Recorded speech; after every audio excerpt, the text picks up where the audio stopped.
Okay, we're gonna start. Yes. So Agata Lulkowska is it right? Lulkowska, right? Lulkowska, very close, yes.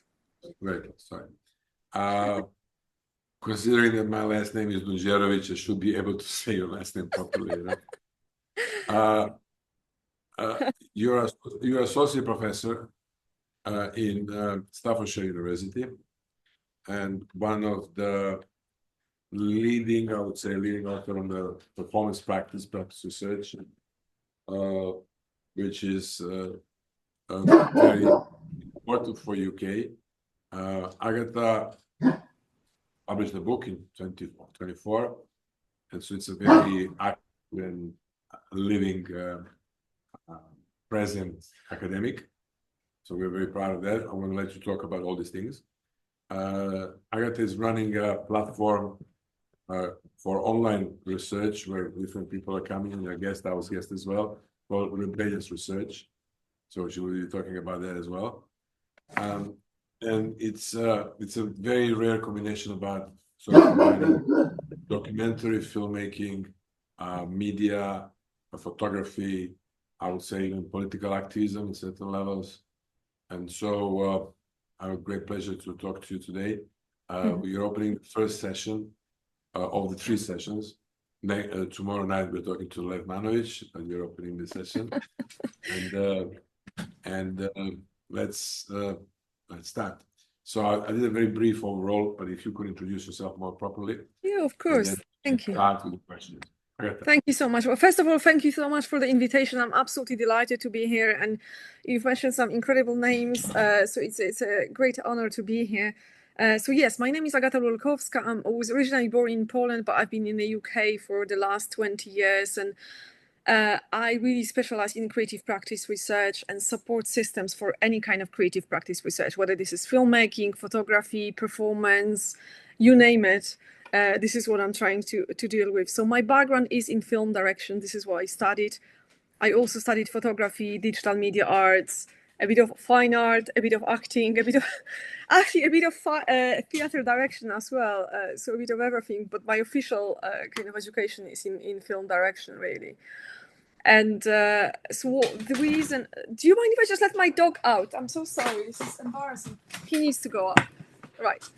So the reason I am doing what I'm doing at the moment, because I realize there's a lot of wonderful creative practice research going on, which doesn't really fit very neatly within one discipline. And this is what you, Sasha, and Maria do together, and separately. You kind of do amazing stuff together. And it doesn't necessarily fit very neatly within, very neatly defined disciplines, especially with all digital platforms, what happened after COVID, and what you were talking so nicely today, this morning in your opening keynote. So I realized there's lots of people doing really amazing stuff, and of course, embracing new technologies, embracing digital platforms, and all the new things which are emerging these days. And it's sometimes really difficult to fit within established principles of disciplines and journals and conferences. So that's why it's so nice to see conferences like this one happening, because it really looks beyond this kind of really rigidly established disciplines and silos, which is very important in something we really need. So what I started doing is, when I started supporting my colleagues and PhD students who kind of go slightly beyond those very strictly established rules, and they were very confused. They really didn't know what their identities were. They didn't know where they belong. And I started to be really passionate about. And that stems from my journey, because my PhD was in filmmaking, but I made a film with indigenous communities of Colombia. And because I was so naive at the time, I did it at the Iberian and Latin American studies, because I thought, well, I'm working in Colombia, I should probably just sit within this department. Well, I was actually making a film, so I should be in film studies. And it took me a very long time to get to the place where I feel really comfortable sitting in between all the disciplines.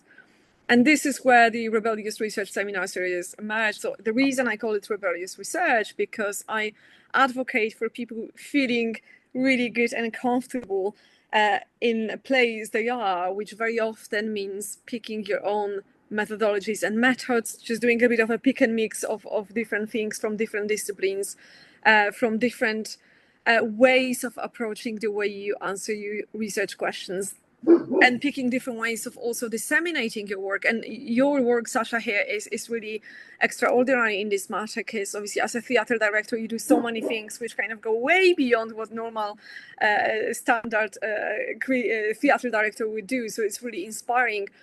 And that's what really drives my research at the same time. So just kind of thinking how you can cross those. You kind of covered my questions. You're going quite well. I'm sorry, I'm reading your mind. Yeah, or you're reading the list of questions which Maria prepared. Oh, I actually haven't. No, sorry, no. She didn't send you. No, I know. I prefer to improvise. I looked at them. I didn't prepare. I thought to, listen. I think that's much better like that. Yes. Can you give us a brief overview of what is practice research from where you're coming from? I'm almost 10 years visiting professor here, and I'm teaching a course in digital performance on a PhDs. Yes. And that's part of that's part of what this gentleman. Ivane, do you want just to say a few things about polymedia so that Agata can connect? Because this is meant more like a conversation. This yeah, please do, absolutely. Good. Yes, it's actually a very basic doctoral program in arts and interdisciplinary arts, where we go from we collect the students from all other artistic disciplines: visual arts, music arts, performing arts, and we try to combine and put all these things together and to experiment. So everybody is doing composing in digital media, doing animation, doing video, doing performances together. And we give different tasks connected with what Sasha was speaking in the morning. The first task they get is to create a video work, how environment affects human behavior and how human behavior changes environment.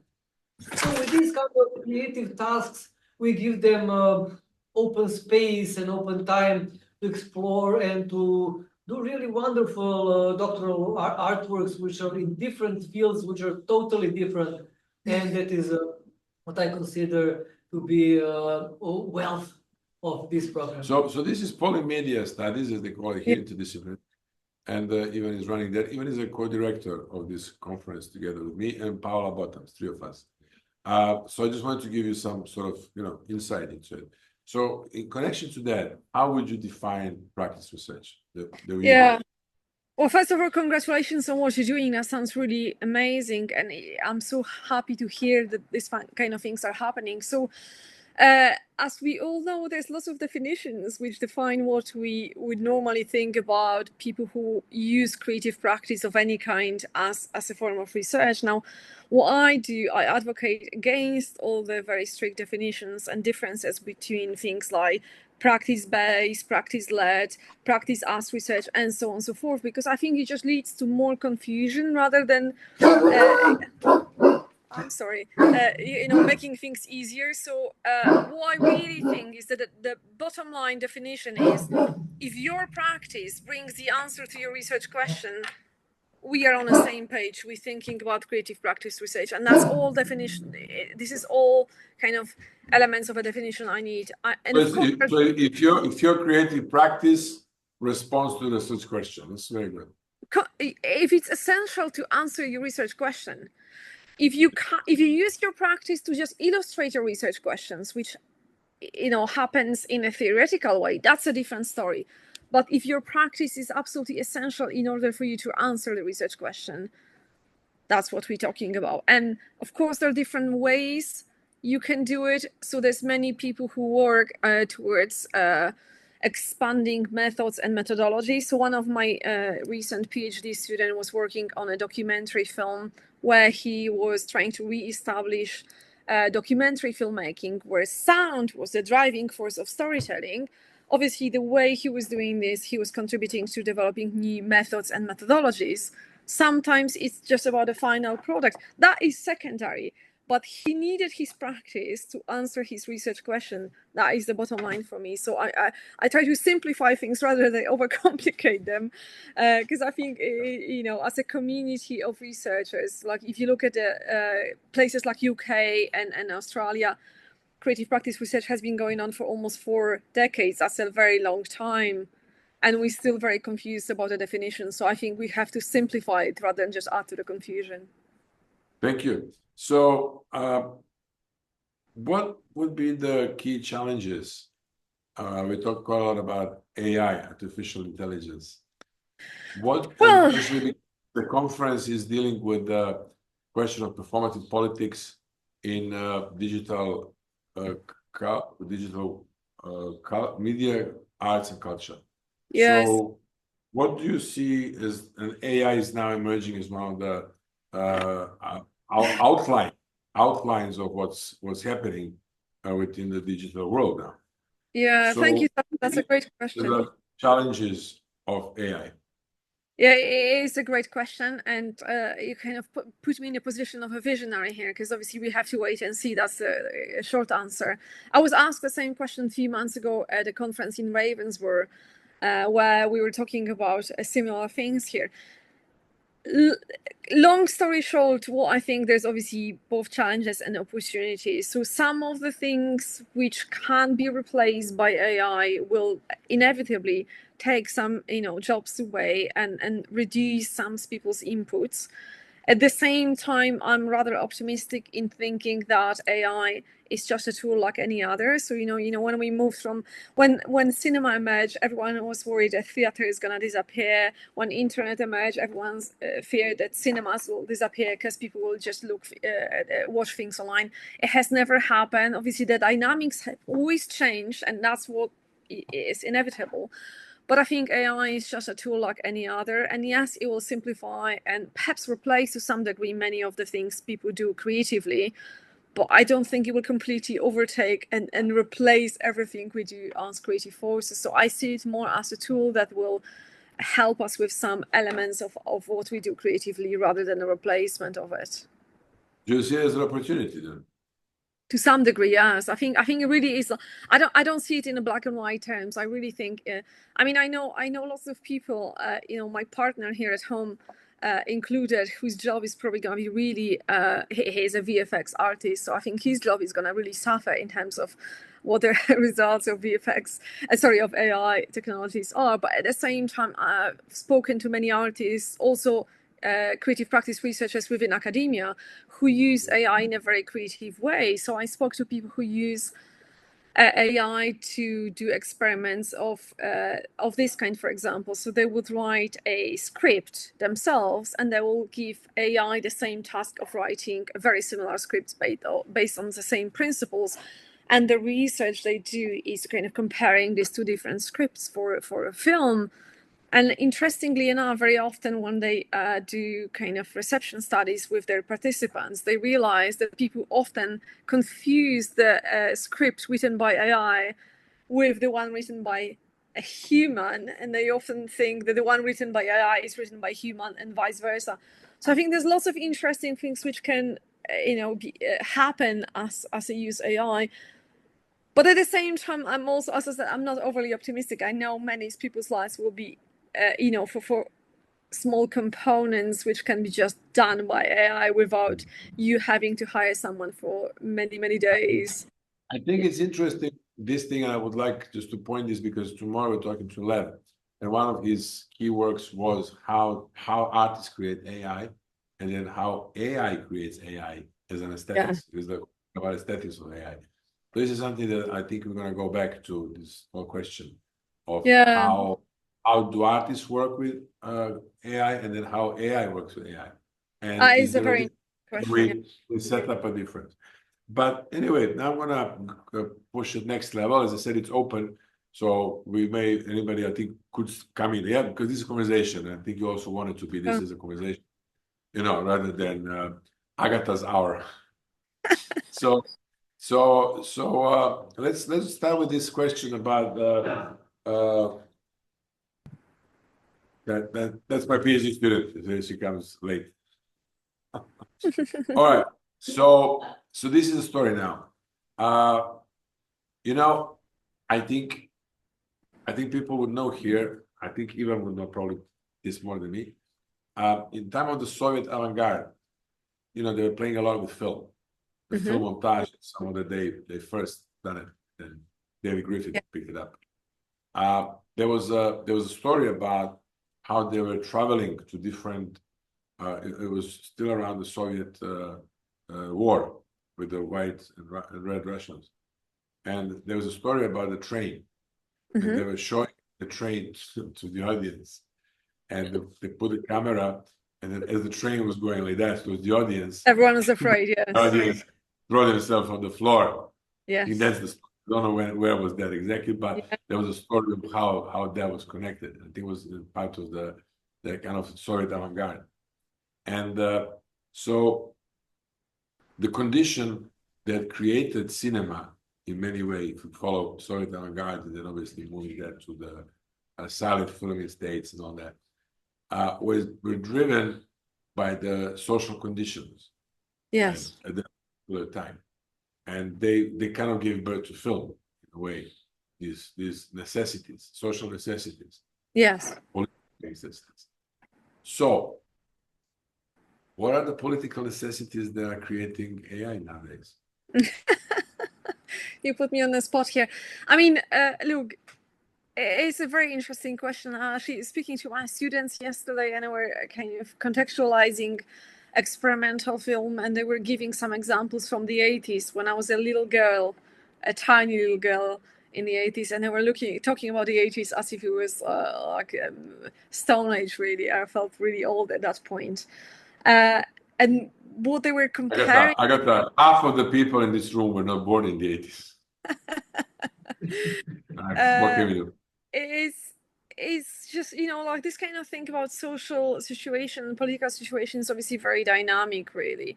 So I think what we have to talk about here is, I think it's a combination of at least two components. So obviously the technological development, which happens somehow organically, we cannot really predict it. And the way you can trace it is if you look at the old sci-fi films which predict the future. And, they think that in the year 2000, we're going to be having flying cars and teleportations and God knows what. Obviously has never happened. So that's one thing. So this kind of technological development happens in its own pace and is determined by so many different things which we don't really have access to.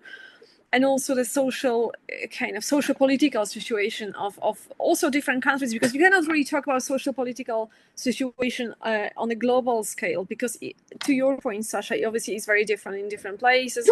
There's very often, he really wants to be part of this conference. There's also very often, and you talked about it this morning to some degree, conflicts, and obviously we live in a time which is marked by many really unpleasant conflicts at the time of this conference, really. So you cannot really talk about kind of social political situation on a global scale, which is coherent and even. So obviously the technological development, AI, and whenever we do new things, it kind of stems from this combination of both technology and social political things. Now, you yourself in your keynote this morning, which I really enjoyed, talked a little bit about kind of some level of manipulation. So I think we cannot avoid, making it clear that media is not necessarily an innocent representation of what's going on in the world. And it has never been the case with things like documentary filmmaking. This idea of objectivism and reality, kind of representing reality in objective terms, has been debunked many times in the past. And obviously the same applies to media.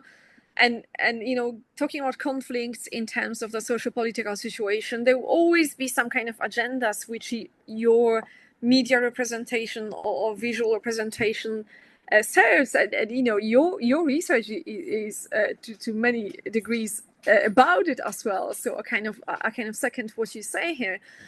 But of course, what happens, technology, the way it works, social media, digital platforms, they completely change the way we interact with that and kind of engagement. And, I think we should probably mention Marshall McLuhan here, and this concept of global village and how many decades ago he actually predicted this kind of strange connectedness of people around the globe, where at the same time we're very separate, and we sit in our very comfortable chairs. You're in this beautiful room. I'm here in my room in Midlands in England, and we talk about so many different things, and yet all these things are happening out there. We feel like we're connected because we look at images that depict those things. But we just really speaking from the position of academics, and we shouldn't forget about it, who have the privilege of using different theories and knowledge we have to kind of talk in a semi-eloquent way about what's going on out there, but we're not really affected directly about it. So I think it's really also important to acknowledge that. Okay, so since we're touching now about social aspects of things, from your discipline, from your experience, as you have done films, which looked into different modalities of life. Yeah. What is your take from your discipline on social activism and connecting that with the digital world, which we kind of acknowledge that is sort of making things in a way more personal to us. I was talking this morning about Instagram, and first morning on Instagram, and I'm in a hospital in Gaza that was bombed. Yeah. And so it becomes sort of shared experience. So what would be your role of social?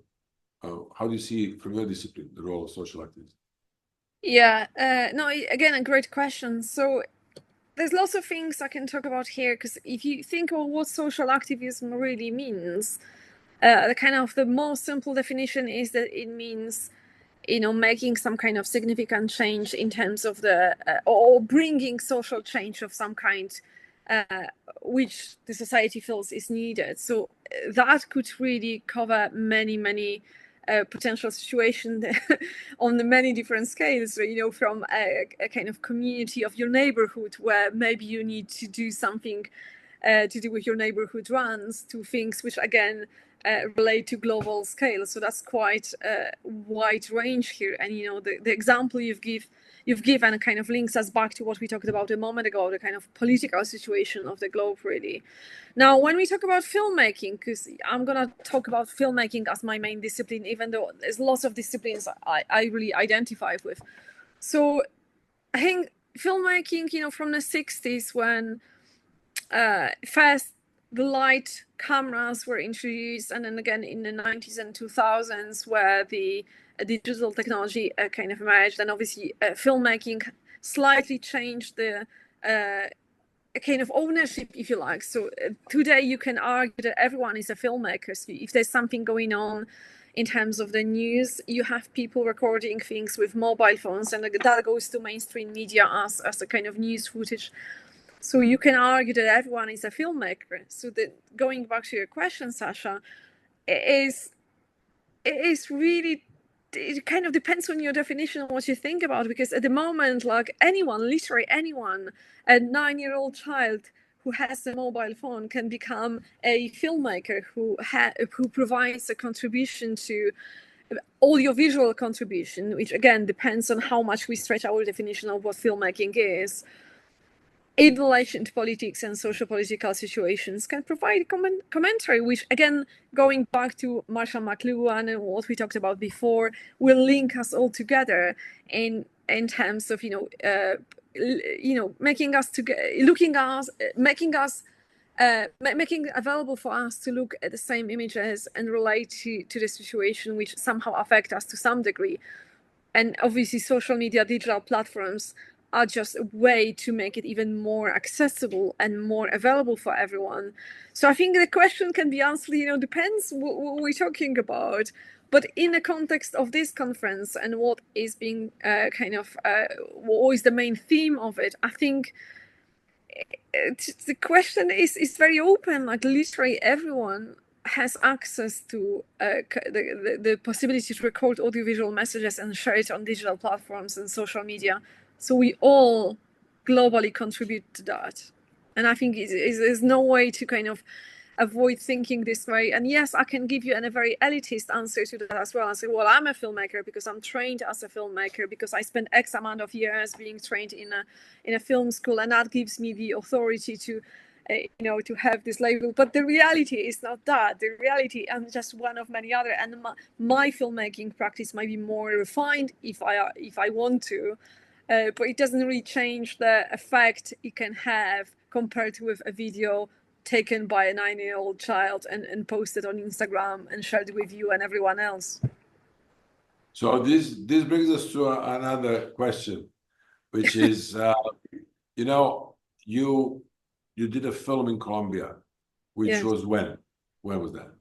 It was like 2015, I think.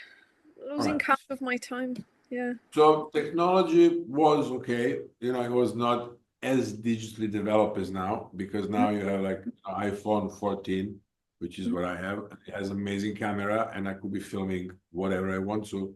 I just don't know how, so I don't. But I have technology to do it. Yes. And basic edit. And as you said, a 9-year-old can then access things and put them on a web and platforms. Yes. And if we go back to late 20th century and early, when we have a big influence of documentary filming, yes, influence of media and all that.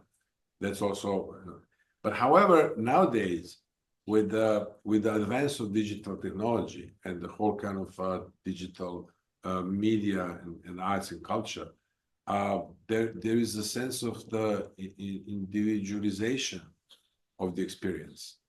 So where is this taking us? For example, let me give you a clear example. Yeah. Again, I was following, because I'm sticking with Instagram, so I follow that as my kind of source of research. Yeah. There was this hurricane.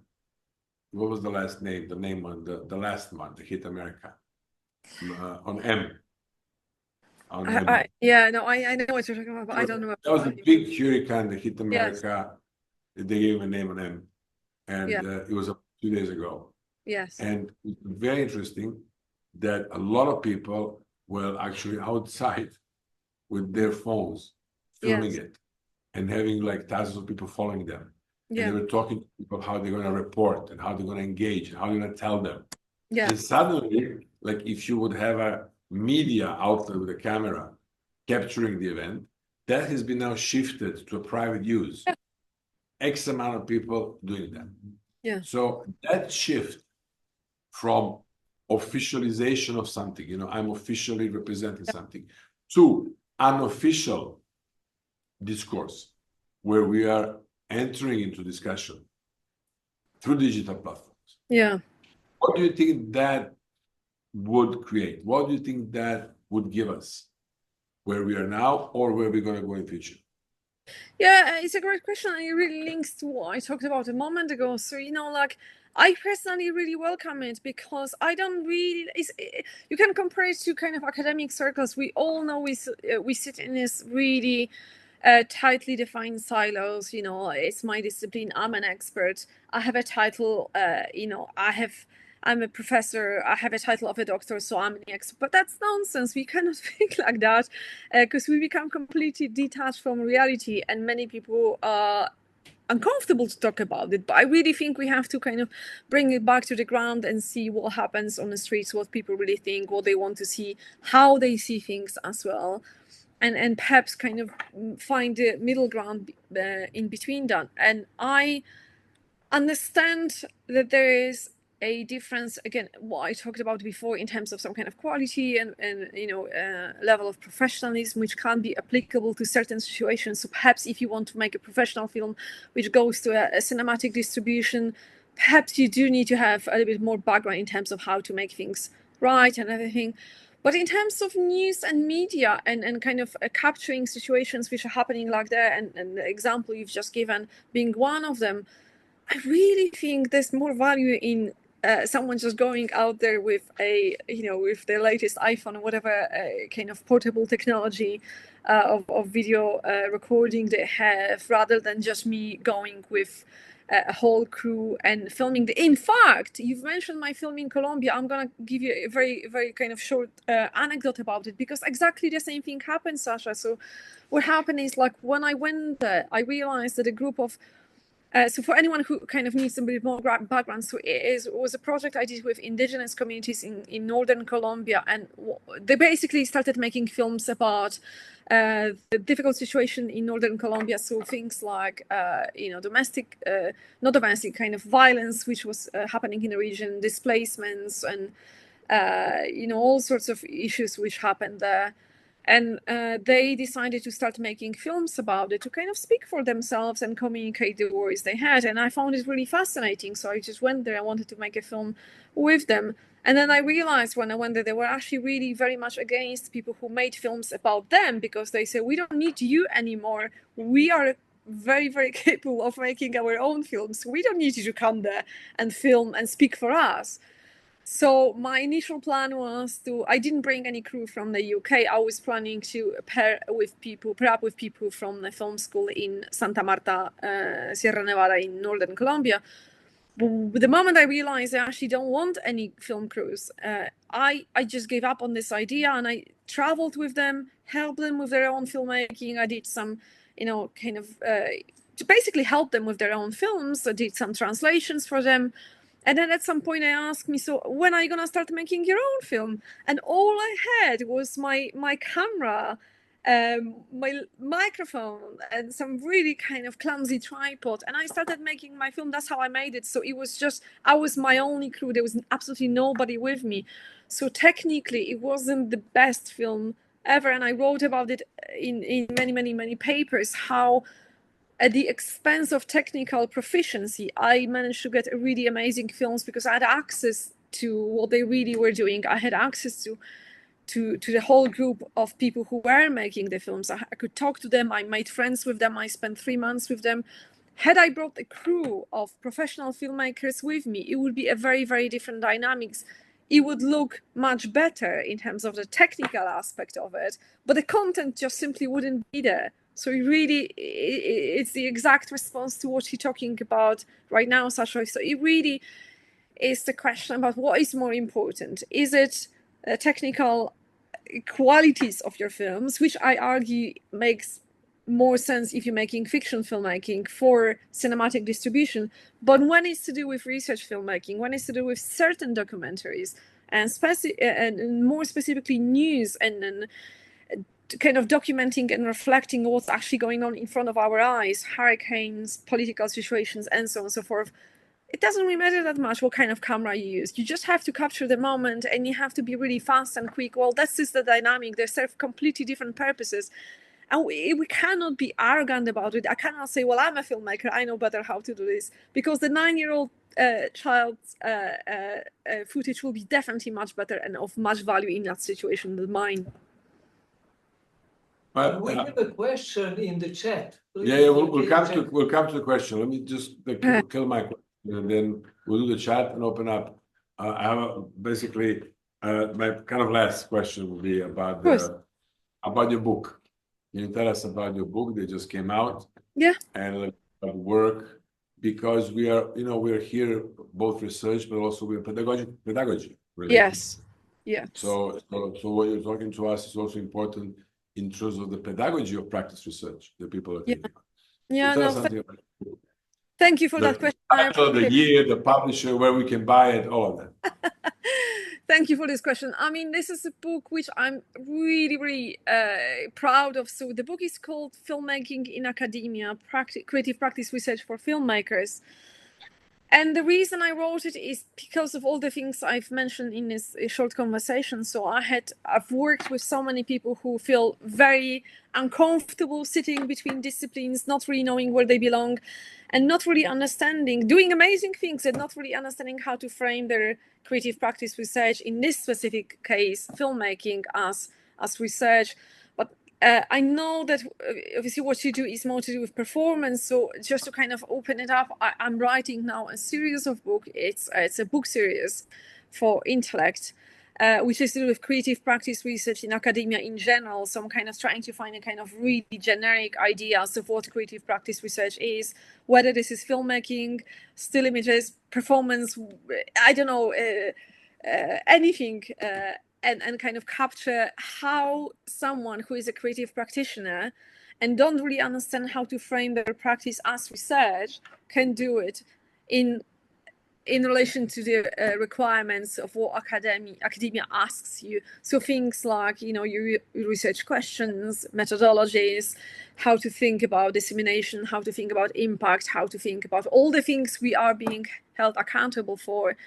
But at the same time, how you manage this idea of being really free in your creative practice, but at the same time rigorous when it comes to your research, because this is what many people have a lot of problems with. And the reason I wrote that book and writing the new one is because I realized there's lots of people who've been working as creative practitioners for many years, sometimes decades, and they still really, really struggle to position themselves as academics, even though they work in academia for many years. So they're kind of very accomplished artists or creative practitioners working in academia, but really struggling to put these two things together. And it's very frustrating for me personally, because obviously I see a lot of value in what they do, and I see how they can really influence and impact both communities interested in art and research and general public, but also academia, and get funding for this and get a really kind of evidence of impact. So that's what it is. So the first book has been published, I think it was June or July this year. It's if you type my name, there's only one person who's called Agata Lulkowska. It's quite easy to find me. It's called Filmmaking. Agata, you will send me an email, because I would like to have a full reference of your book and also the web link to Rebellious Research. I will, because pleasure. these are two important sources, and we will distribute them to people who are here, that from all over the world, but also it will sort of go into different academias, With pleasure, absolutely. Thank you, Sasha. Thank you. This is so cool. Can we go, as Ivan said, can we look into the question? We have some questions in the chat. Yeah, of course. Should I read it loud? Because I see it here. Yes, please. I have a question, Agata. You discussed how you engage in practice research, in practice-based research across different disciplines. My question is about methodologies. Do you have an overall practice-based methodology, or each discipline's methodologies have an impact in a way practice-based research is shaped? Has the use of digital tools supported in some way the development of these shared practice-based methodologies? Thank you so much for the question. Long story short, I don't think there is one size fits all approach to these kind of things, and I really strongly discourage anyone thinking that there is a template to follow. There is some kind of template to follow in a sense of what kind of things academia will ask you to do, and defining your methodologies is one of them. What those methodologies are, it should be really definitely down to your specifics of your projects. And this is where the challenge happens very often. And I've heard this conversation multiple times in many, many discussions of this kind. So people say, well, my project is really different from what other people have done. Hence, I have problems to locate it within specific disciplines. Hence, I have problems to actually define what my methods and methodologies are. What do I do with this? And my answer always is just to not worry about what the other things or what other people are doing, but really think very carefully about what your project brings to as a new contribution to knowledge. And again, I cannot stress it enough. Your work, Sasha, and Maria's work, and what you do together is probably a prime example of what can be used here. Like, you really define your own methods and methodologies. You just really break all the boundaries. You're really rebellious in terms of what you do. And I love that, because this is the way we can really contribute to new knowledge in an innovative way, which is at the same time very rigorous, because you're both very rigorous, but you don't feel like you need to be limited by the way things have been done in the past. And you look into new technologies, you look into new ways of how the society is being shaped. You basically are up to date with what's going on in the world, while you still remaining very firmly grounded in your disciplines, and you collaborate at the same time. So this is a really great answer to this question. So there is no set methods and methodologies which will be applicable to one's project, you really have to think very freshly and kind of think, what are the things that relate to me and I can use, and what are things that I perhaps limiting. And the way I always think about it is I'm all about breaking the rules, and that's why I call my seminar Rebellious Research. But I always say, like, following Picasso, you have to know your rules before you break them. So you cannot just do some kind of random things without understanding what your contexts are. You need to understand what your rules are, and then obviously feel free to break them. But then you need to be able to explain what rules you broke and why it serves your purpose. Thank you so much. Well, let's have a chat now about this. I might just conclude by saying that what they're doing here with the PhD program, the union is running, it's very much that. Different disciplines coming, they're very fresh, everybody working from their own, and work is quite remarkable. So let's open the floor. Yes, any questions? Questions, comments? Well, I will try. Introduce yourself just a little. Of course. Well, hello. Thank you for this lecture and introduction on your scope of research. My name is Urush. I come from the NGO Museum of Popular and Subculture. So my main research focus is popular culture in general, and I'm really interested in different methodologies regarding that. So I don't know if this is really in scope of your current research efforts, but I could not help but wonder, since I heard some recent podcasts on this topic, and now I'm going to explain what I'm thinking about. Mm-hmm. So, there are different methods that include in popular music that include and require for an anthropologist or ethnologist to be part of creative process when it comes to creating this popular music. For example, you have some ethnographers who are being part of some local bands in some local societies, and they're writing their own diaries using diary methods, etc. So what is your opinion on this? Do you think that there is a strong point of subjectivity when some people are being part of a local band or local community whilst creating this content or this artistic product? And do you think that there are some ways to mitigate that moment of subjectivity, or perhaps one researcher should not even have to mitigate this subjectivity? That's part of the research process itself. Yeah, love the question. Thank you so much. Fantastic question, really. So I think it's absolutely impossible for you to detach yourself from your creative practice as an artist.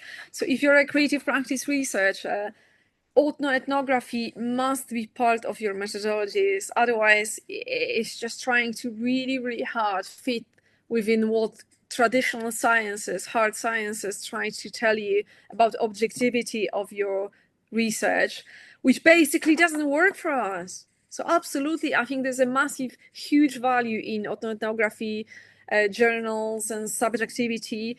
And yes, it's not the only way to validate your research. It cannot possibly, but it's a very useful one. And there's lots of great literature which talks about ethnography and kind of subjectivity in creative practice research. But I don't think we can ever detach ourselves from that. And I understand why you're asking this question, because obviously that's one of the reasons some traditional scientists say, well, this is not science, this is not research, this is not, rigorous enough, because you just do something and think about whether you like it or not. But it doesn't work like this. It's absolutely inevitable to, because this is where you reflect on your process. This is when you reflect on your aims and objectives. And in fact, funny you ask this question, because in my book, the one Sasha has mentioned about filmmaking in academia, one of the main things I'm trying to do over there is to really provide the answer of how to manage this creative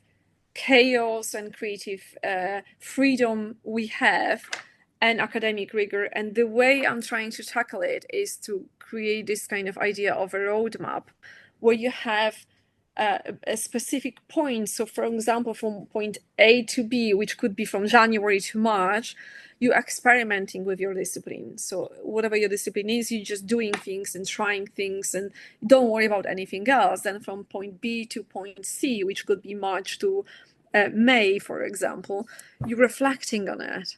And during that period, you don't actually practice anything, you don't actually do anything, but you consider all the things you've done in the previous kind of element, and you use auto-ethnography and reflexivity, and you think, am I heading the right direction? Am I my aims, objectives the same as I thought at the beginning? Have they shifted? And if they shifted, do I like the new direction, or do I need to reshift and go back to the what I originally thought was the right thing? So there's an incredible value in auto-ethnography, because it really keeps you, it allows you to both expand your research question and evolve it to a new directions you were not aware of in the first place. But at the same time, there might be a situation where you just get overly excited about some new things, and you think, well, actually, I have to bring it back to the place where I were before, because I'm not heading the right direction. I'm kind of digressing too much. So there's massive value in that. And it doesn't matter what your discipline is. There's actually a very rigorous way of applying ethnography and subjectivity in research. And it's very rigorous. It's just slightly different to traditional scientists. But I really think, I personally am sick and tired of having to justify it. I think there's lots of rigor over there, and we should not feel ashamed of using that. It's amazing. Thank you so much. This is good for you, right? Yes, honestly, I really. We're recording this, so you can transcribe it. Yes, thank you for giving me all the points and documentation. And then you say, Agata says this, and then everybody, F off. Okay, do you have anything I think we could maybe ask? Yes, please. I was recently thinking, just to introduce myself, I'm a performance artist, but I come from sociology. So Yes. You could name where you're from. My name is Inga Gerner Nielsen, and I'm from Denmark. And sometimes I've actually felt that my knowledge of what research is as qualitative research has been a bit of a clutch for me as an artist. Mm-hmm. Because I know what actually a real qualitative study requires. So then I've taken a postgraduate program in artistic research in Brussels lately, which was really fantastic, because that's really with the emphasis on artistic research. So I feel like I'm a bit freed of all of my methodological, otherwise dogmas. But then still, sometimes when I see artistic research, I can also get a little bit like, where is the research? Because I sometimes find that a lot of the time, I know as an artist, I might like actually want to just produce an image, and I search for materials that will help me finally materialize my image. But that I'm trying to get to the point now that it's like, you talked in the beginning about, you mentioned it briefly about sometimes the artistic work becomes about illustrating a point. And I find sometimes I see that in what people call artistic research, where I can say, already know what the end will be. And then I start to question then, is that then research? If from the beginning, actually, you know what you want to present, you know what I mean? I feel like there's absolutely. It's like, actually, does research require us to have an open question? Now I'm gonna complicate things a little bit more, because I think Agata has already a ready answer for this. And my complication will be this: not all art is research. Thank you, Sasha. Absolutely. And what was this? Not all research is artistic. not all research is, Practice. yes. I'm talking about practice. Yeah? Absolutely. Yeah, I couldn't stress it more. Fantastic questions. I mean, I love the questions in this room. They're really profound. Clever people here. Clever They people are. here. They really are. Yes, no, absolutely. Absolutely not all art is research, and there's nothing wrong about it. If you do know what your answer is at the beginning, that obviously is not a research. Illustrating your research through art is not a research. It's just an illustration. This is not an art. And I write a lot about it in my book, and maybe some people will be offended about it because I just say, like, you know, not all the films are research, and it could be great films. You know, they could have great distributions, they can make a box office, but they will not bring anything to research, and that's absolutely fine. There's nothing wrong about it. So occasionally very bad films will be great research because they will answer some really profound question in a clumsy way occasionally, because very often there's not enough budget and things like that. But to your point, absolutely, there's no, I mean, these things are very, I mean, I think it's about the clarity of what we're talking about. These things are slightly different categories. And I actually recently wrote an article about creative practice research as a form of conceptual art. And you probably understand why I'm heading with this, because if you think what conceptual art is the situation where you have an idea of some kind, a conceptual idea, and you use your creative practice to explore this idea, but not illustrate, explore it in some way. And I could talk a lot about creative practice research as a conceptual art here. But this is what we're doing with creative practice research. So you have some research questions, some concept, and you use your creative practice, your performance, your film, your play, as a way of exploring that research question. And your answer, again, going back to what I said at the very beginning, comes through your practice. So your practice is absolutely necessary for you to answer that question. You don't know what the answer is until you make your practice, until you go through your practice. That's what it is. And that's why I think it's a useful concept for people who are slightly confused about that kind of things, to think about creative practice research as a conceptual art, because it will then, you know, you will avoid having this kind of confusion whether, if it's a great art, great, but if it doesn't actually lead to answer some kind of question or direction or inquiry, then it's a different thing. And I want to jump in as well. I want to complicate things. Robert Lepage is a Québécois, film director, performance artist, theater director. He said something about his work. So he quotes from somewhere, and I quote him. Christopher Columbus went to India. He was going to India to find the road. That's his starting point. But he found a new continent. He died thinking that he found India. Yeah. But he found continent. So that he often uses that Lepage because it's a very intuitive, improvisational way of working, where you may start with one thing, thinking that you know where you're going, but you're in a different position. We have one more, I think, question or conclusion. Ivan, would you like something to say? Okay, yes, I would like to conclude and to connect and wrap up some things. It is that theory has affected arts a lot, especially through conceptual arts, which is by Joseph Koschut, analytical proposition. But actually, traditional art is synthetic proposition. And arts took different methodologies of research, yet arts what gave to theory is about gaining experience. Especially from quantum mechanics, hermeneutics, these are very artistic disciplines inside of science and theory. So this creating experience by the arts and by the creation of arts, it is actually for me the end point of artificial intelligence, because you're the only one who can create experience for us. And this is what is our blessing, let's say it like this. And this is what art can give to us. Yeah. Both for Agata and for an amazing conclusion. Okay. Any final comments, Agata, before we switch off?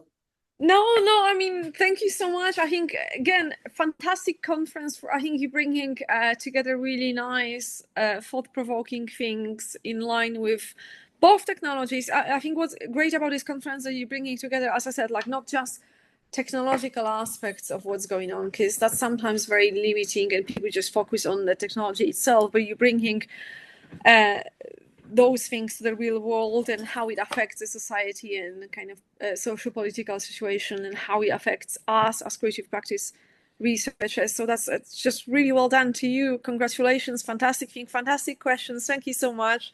And thank you Agata, for coming. Thank you so much for coming. Yeah, And really please delighted. make sure I get your book and the link to Rebellious Research, because I would like to share that with colleagues. Will As do. you can see, this could be very helpful to Will do. people. Absolutely. Thank you so And much. once again, Associate Professor Agata Lulkowska, one of the rising stars of our little world. Thank you. Thank you, everyone. Enjoy your afternoon. And now go enjoy the weather. Yeah, It's the weather is raining. awful here. It really is. All right. Take care, everyone. Have a lovely evening. Ciao. Bye. Bye.